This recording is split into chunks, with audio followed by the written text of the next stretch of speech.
Grace and peace and spoiler alert for Pixar's Soul. In this video, we are going to be talking about what it is to have a soul and also what it is to have soul. And hopefully by the end we will delve into the main point of Pixar's new film, because it's one thing to watch and enjoy and be entertained by movies, and it's another to critique and pick apart movies, but it's a third thing to really try to engage the spirit of a movie, pun very much intended, to try to appreciate it as it wants to be appreciated and find treasure there that we can appreciate and learn from. And that's what we try to do here. It's not saying we do it perfectly, but it's a community that attempts that, and I think it's a worthwhile thing to attempt with the movies in our culture. So I want to start with that second item, that what it is to have soul, before we get into the pneumatology and those sorts of things, because there's this pun that is central to the film. It's called Soul, and it's of course a movie about little blue souls, but it's also a movie about jazz, and it's Pixar's first movie with a black lead, and so it's intentional that they reference soul singular as something that's said in the jazz community, to play with soul, which means to play with sincerity and honesty, but more than that, to play in a way that is dangerous, that is vulnerable, that puts a part of yourself into the music.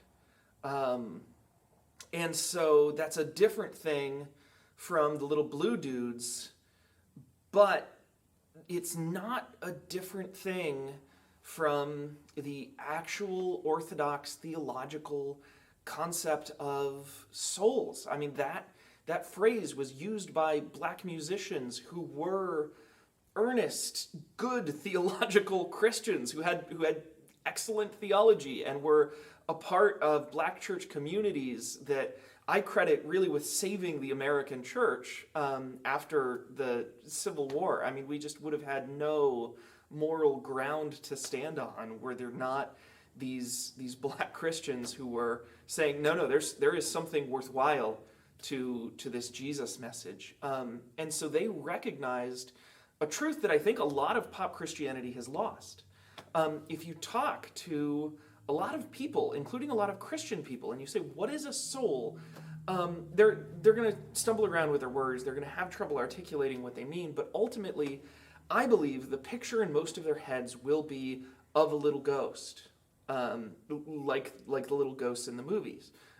It's a non-physical entity that leaves your body when you die. And that idea comes from Plato. It doesn't come from the Bible, it comes from Plato. And in as much as it is in Plato, it is a worthwhile idea, and Christians have engaged with that Platonic idea. Christians do philosophy, it's one of the things we do, and so I don't want to demonize or say anybody who thinks that way is just bad and wrong. Like, that might even be true, but it's not true according to the Bible. And when the Bible talks about souls, it has a lot more to do with life force or with identity. And I don't want to get into the weeds with Greek and Hebrew, especially since different authors of the New Testament seem to use different Greek and Hebrew, different Greek words in the New Testament interchangeably based on like what they think of those words meaning, right? We do that in English. There are different people who use the same word in different ways. But it's all rooted in this Hebrew word, nephesh, which means literally throat. It is your center point. It is the thing through which everything that you are made of, all of your food, all of your words, travels. Your self. And it's not a thing that in the Jewish world or even in the early Christian world was ever expected to exist separate from the body. It can be immortal, right? It can live on, but not as a ghost separate from a corpse, right? That's a Plato idea, that a corpse is a body without a spirit, and a spirit or a ghost is a body without a body, a person without a body. Instead, it was the idea was that we are physical and non-physical. We are physical and spiritual together in one unit, and that what we need is to be resurrected, so that on the last day we will rise again as Jesus did, or as the Messiah is going to do if you're Jewish. So it's interesting then to see like the kind of classical pop theological description of souls being played with in the midst of, I think, a really honest and really deep pneumatological discussion about music and the theology that the jazz community sends to us, and joining in this conversation in a way that's really approachable. So we don't have Christian theology depicted in soul. That's I think we should have expected that. It's a major Hollywood movie. They're not trying to make a movie that only Christians are going to enjoy. And in fact, they kind of push that aside. So there's this great beyond, which is never shown. It's just this big white blush, right? So whatever it is you think happens after you're dead, don't worry about it. We're not going to show you that. But they invent this great before. That is not a concept from Christian theology. It occurs in Mormon theology, or they would prefer, I say, the theology of the Church of Jesus Christ of Latter-day Saints, which is a mouthful. But an idea invented by Joseph Smith and his followers, that there's kind of souls, spirit babies that exist prior to their incarnation. It kind of takes that idea, which was also used in Boss Baby, by the way. It's kind of interesting that Hollywood's just grabbed onto that little bit of Mormonism in order to discuss the concept of inspiration. And inspiration is another one of those words, kind of like the word soul in a music context. Etymologically speaking, like the origin of that word is literally to have the spirit within. And so what it means to be inspired, when we in a modern context talk about being inspired, we're talking about a moment where the spirit is present. And that can be the Holy Spirit, or it can be when our spirit is particularly alive.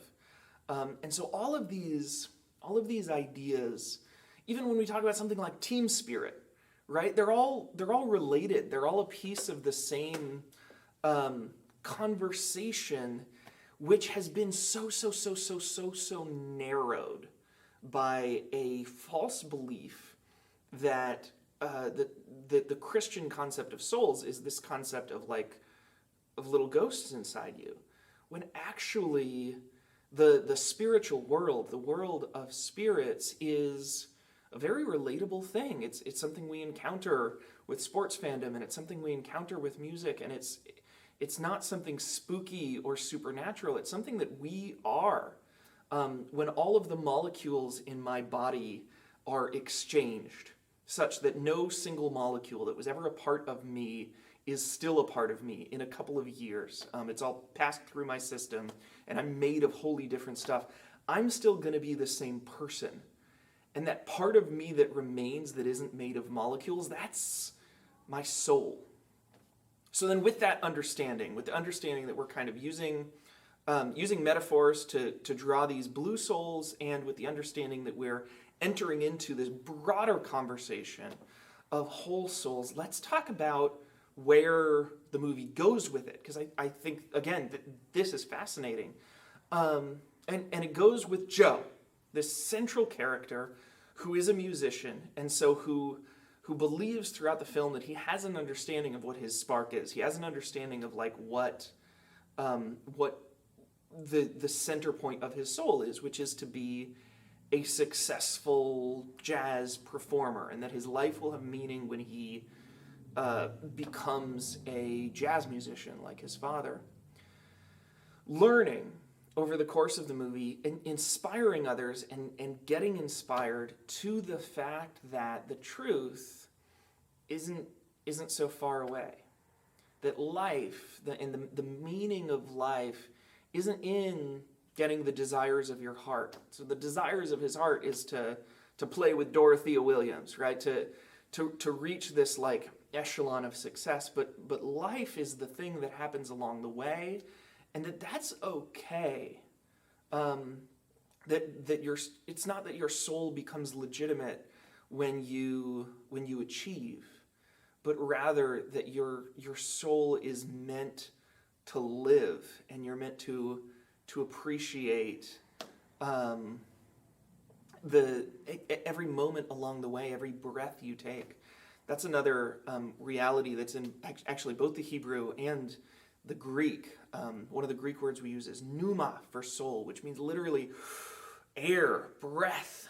That my soul, as a minister, didn't come alive and didn't mature, didn't come into its fullness when I got this collar, or when I received my diploma from seminary, or when people laid hands on me and prayed over me and said, Reverend, but rather that is who I have been. And I worked for so long to get to this place, and to accomplish this level of achievement in some ways. It was about a 10-year process for me. But looking back, man, it's like that scene in the movie where Dorothea talks about two fish, and the younger fish says, I'm looking for the ocean. The older fish says, you're in it. The younger fish says, this is just water. I'm looking for the ocean. Man, when I think of the best moments of ministry, when I think of the highest echelons of theology that I have engaged in, and the best theological thinking that I have done, and the best fellowship I have had, I think every single one of those moments happened before I was ordained. In a lot of ways, I was doing better ministry before people saw me and said, oh yeah, pastor, right? Like, because there's an arm's lengthness to being a pastor, but I was already there. I was already thinking, and you're already thinking, and dealing with spiritual things and engaging theology when you watch Pixar movies. And so I love that message that, like, hey, if you're a musician, play music. Your music doesn't become legitimate when you sell records. Your music is legitimate when you are sincere about it. It is in a lot of ways the opposite of the message of Whiplash, and it accords with what I got from Whiplash. So I hope you'll watch my movie, Pastor, about Whiplash, if you've seen that movie too, because we're engaging with all these films. But man, what an enjoyable movie. I hope you share some of your thoughts about it, because it goes right there. Souls. Do you have a soul? Do you believe it? Talk to me. Let's keep talking in the comments, and I will see you next time on Movie Pastor.